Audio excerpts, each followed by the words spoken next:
सभी का स्वागत है दोस्तों आपके मैथ्स प्री लेक्चर्स में। जैसे कि आप सब जानते हो कि यहाँ पे सिर्फ मैथ्स पढ़ा जाता है, लेकिन आज दोस्तों एक दूसरी इंफॉर्मेटिव वीडियो है, वो है एनडीए। सो दोस्तों बेसिकली देखिए, हम सबका जो युवाओं का जो भी सपना होता है वो एनडीए में जाने का होता है, एक गवर्नमेंट नौकरी का होता है। लेकिन बहुत बच्चों को एनडीए का मतलब ही मालूम नहीं होता है, एनडीए क्या होता है, उसका स्ट्रक्चर क्या होता है, ये पता न होने की वजह से उनका जो भी एज लिमिट है वो निकल जाता है और वो एनडीए में भर्ती होने का चांस मिस कर देते। तो आज मैं आपको बताने वाला हूं दोस्तों कि what is mean by NDA. NDA मतलब सब लोग जानते हैं नेशनल डिफेंस एकेडमी। तो दोस्तों देखिए, एनडीए ये यूपीएससी के अंडर आता है। यूपीएससी 2 एग्जाम्स कंडक्ट करती है, जो कि सिविल, हम गवर्नमेंट नौकरी सिविल सर्विस में जा सकते हैं। लेकिन देखिए, पहली है उससे बड़ी सीडीएस। सीडीएस जो होती है दोस्तों वो इंजीनियरिंग के बाद देते आती है, वो हायर लेवल की है। लेकिन जो एनडीए है दोस्तों वो 12th स्टैंडर्ड के बाद हम दे सकते हैं। तो वो कैसे, मैं आपको बताता हूँ। सो देखिए दोस्तों, अब एनडीए, तो एनडीए में बेसिकली देखिए हमें नेशनलिटी वो इंडियन होनी चाहिए। हम इंडिया में से ही होने चाहिए रीजनली। अगर आप इंडिया से बाहर के हो, अगर आप माइग्रेट किए हो, तो आप एनडीए नहीं दे सकते दोस्तों। ये वीडियो सिर्फ उन लोगों के लिए जो इंडिया में रहते हैं, इंडिया के सिटीजन है, और इंडिया के सिटीजन ही एनडीए दे सकते हैं। उसके बाद दोस्तों इंपॉर्टेंट पॉइंट है एज लिमिट। सो देखिए दोस्तों, एज लिमिट में अकॉर्डिंग टू 2020 मतलब पिछले साल से एज लिमिट थोड़ा सा बढ़ाया गया है, वो है 15 to 19।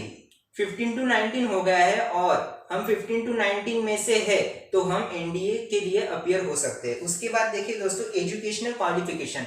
एजुकेशनल क्वालिफिकेशन जो आर्मी के लिए है दोस्तों, आर्मी के लिए एजुकेशन क्वालिफिकेशन, आर्मी के लिए आप 10th पास हो तो आप अपीयर हो सकते हो। लेकिन अगर आप एयरफोर्स ज्वाइन करना चाहते हो या फिर आप नेवी ज्वाइन करना चाहते हो तो आपको 12th 10+2 यानी 12th आप पास चाहिए। उसके साथ मिनिमम 50% मार्क्स, वो भी मैथमेटिक्स और फिजिक्स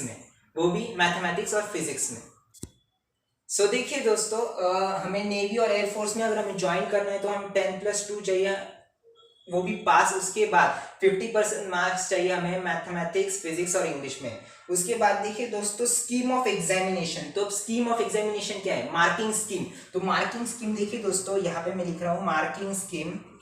मार्क्स देखिए 900 मार्क्स का पेपर होता है। कितना दोस्तों? 900 मार्क्स, वो भी रिटर्न पेपर। पहला phase, second phase SSB, third phase medical, वो अलग है। अब मैं सिर्फ रिटर्न के बारे में ही बताने वाला हूँ। तो देखिए, रिटर्न में 900 मार्क्स का हमारा पेपर होता है। उसमें से 300 मार्क्स जो है दोस्तों, 300 मार्क्स वो मैथ्स के लिए होते हैं। 300 मैथ्स के लिए होते हैं, मेंटल एबिलिटी।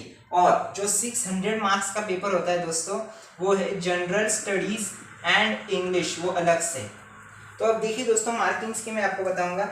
यहाँ पे 300 मार्क्स मेंटल एबिलिटी, मैथ्स। उसके बाद जो 50 क्वेश्चंस यानी 200 मार्क्स का पेपर हमारा इंग्लिश का होता है। रिमेनिंग जो है 400 मार्क्स का पेपर हमें हिस्ट्री, सिविक्स, ज्योग्राफी, इकोनॉमी, उस पर डिपेंड होता है। उसके बाद देखिए दोस्तों, important physics, mathematics part 1 part 2, दो general ability test and mathematics. ये कुल मिला के हमें 900 मार्क्स का पेपर फेस करना होता है। अगर आपको इसका पोर्शन या फिर इसकी पीडीएफ जो चाहिए, वो लिंक में मैं डिस्क्रिप्शन में लिंक दे दूंगा, आप वहां से पीडीएफ डाउनलोड कीजिए।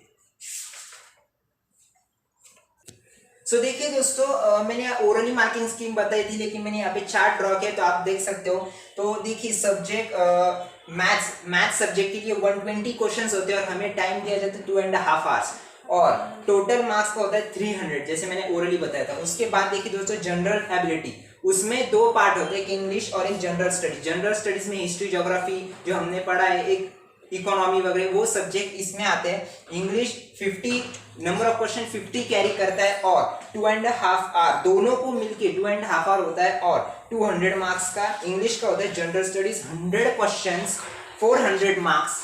तो ऐसे राउंड ऑफ करके हमें 900 मार्क्स का पेपर एक दिन में देना होता है। ये शिफ्ट के वाइज चलता है। इस शिफ्ट के बाद आपको शायद से कोई आधे घंटे का 30 मिनट्स का टाइम दिया जाता है, उसके बाद ये पेपर कंडक्ट किया जाता है। तो देखिए दोस्तों, ये थी हमारी एक चार्ट स्कीम ऑफ एग्जामिनेशन। अब स्कीम ऑफ मार्किंग और नेगेटिव मार्किंग कैसी होती है मैं आपको बताता हूँ। सो देखिए दोस्तों, अब ये है निगेटिव मार्किंग। क्या है दोस्तों? Negative marking. तो निगेटिव मार्किंग में एग्जैक्टली क्या होता है देखिए, सबसे पहली बात OMR शीट पे मैंने बहुत ही बढ़िया 5 मिनट की वीडियो बनाई, वो आप देख लीजिए, क्योंकि OMR शीट पे ही पेपर होने वाला है। उसमें क्या मिस्टेक करते हैं हम सब जानते हैं, बहुत ही सिंपल मिस्टेक है, वो आपको देखना है। उसके बाद देखिए ये पेपर भी OMR शीट पे ही होने वाला है। इस साल कोविड है लेकिन OMR शीट पे ही होगा। तो देखिए दोस्तों, अब मैथ्स में 0.83 की निगेटिव मार्किंग होती है। अगर आपका जवाब गलत हो तो वो -0.83 मार्क्स कैंसिल होते हैं। उसके बाद अगर इंग्लिश में आप जाते हो तो 1.33 मतलब हाफ मार्क्स, 3 मार्क्स का एक क्वेश्चन होता है तो हाफ मार्क कट होता है, वैसे ही जनरल लाइबिलिटी को होता है। तो दोस्तों ये है थोड़ी सी इंफॉर्मेशन मैं देना चाहता था, वो मैंने दे चुका हूँ। और एनडीए के क्लासेस के वीडियोस भी मैं अब डालने वाला हूँ, जल्द ही शुरू करने वाला हूँ, अगले ही हफ्ते से शुरुआत हो जाने वाली है। इसीलिए दोस्तों चैनल को सब्सक्राइब कीजिए ताकि अगले साल जो भी एग्जाम आने वाली है उसमें आप 100%